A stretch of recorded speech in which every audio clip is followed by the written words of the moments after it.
Professional Photoshop work often collapses because editors ignore bit depth discipline.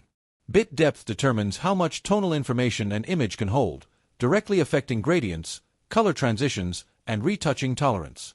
Start by converting files to 16-bit before heavy adjustments. This prevents banding during sky edits, shadow recovery, and color grading. Many artifacts blamed on bad tools are actually bit depth limitations.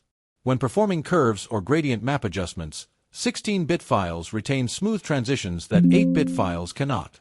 Be intentional when converting back to 8-bit only at export. Monitor histogram behavior during edits. Spiking often signals insufficient tonal headroom.